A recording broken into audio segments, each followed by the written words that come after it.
Shalom, here is Rabbi Bar-ami, the director of Ot Olam, that inquire and making research of all the source of the Yemenite customs in their tradition.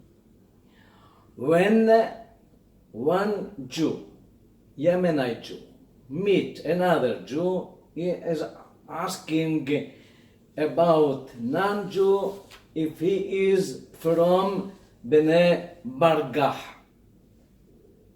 What the meaning Bargah? Bargah, this is the nationals of the people. They have this method. Baishanim, Rahmanim, Gomle, Hasadim. They, Baishanim and Rahmanim, Gomle, Hasadim, this Bargah.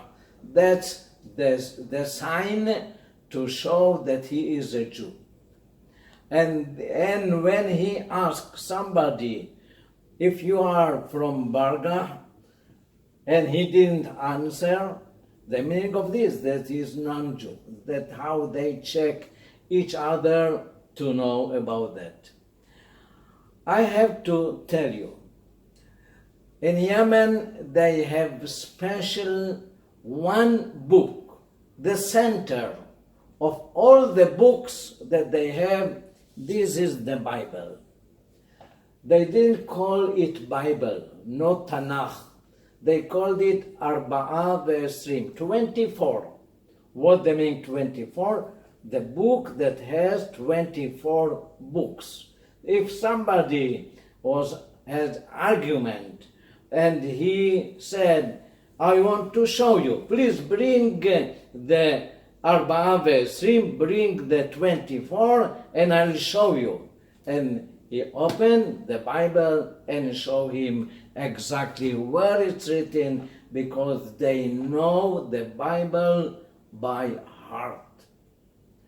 Now we are going to see the GPS of the Yemenite. This is Tehillim. Tehillim, the book of Tehillim, that's the book of prayers that they use to say Tehillim. Again, they know Tehillim by heart. There are just 150 small chapters. Absolutely, they know it by heart. And why it's called the GPS? Because if somebody asks his friend how far this person lived, he will not tell him, yes, if you go 20 minutes or if you go 2 miles.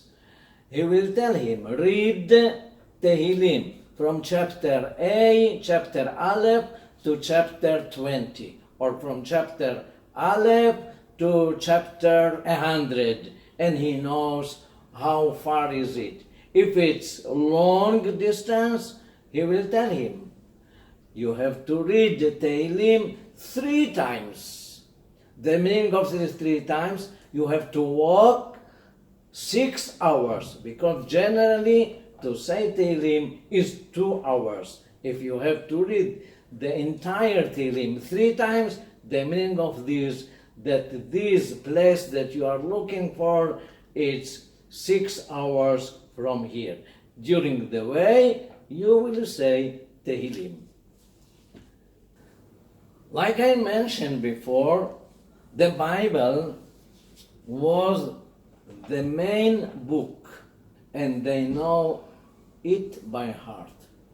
I want to tell you a story. I was in the States 2 years. I was a teacher there in New York. After 2 years, I came back to Israel to rest, and I met one old man from my neighborhood, and he asked me, where were you? I didn't see you a long time. I told him, I'm in the States, I'm a teacher there, and I want to tell you that there is no another place. Israel is the best place all over the world. Believe me. Everybody say America, United States, New York, but believe me, the best place this is Israel. When he heard that, he opened his eyes in front of me and he stared at me and he told me, "Do you tell me that? The Bible, the Torah said that." And he started to say all the verses about Eretz Israel, how wonderful this Eretz Israel, Eretz Tova, Rehava, Eretz Nahale Mayim, and he gave me 20 minutes. I was standing just to give him attention that he told me the best place, Israel, it's written in the Bible. So everything is Bible verses, and that's the way. That's the way to bless somebody. If you want to bless somebody, you tell him half of the pasuk, and he will tell you the second part of the pasuk. Or there is very special play when there are, let's say, 5 or 7 people together. They just talk according to the Torah, just Torah. Somebody start to say any verse. Let's say he said, "Ashrei yoshvei betecha od yalelucha sela." He ends with the letter Hey, yalelucha sela, Hey. The person that's sitting on his right side has to continue to give another pasuk that starts with Hey. And he has to say maybe, Hodu l'Adonai ki tov ki la'olam hasdo. And he ends with Vav.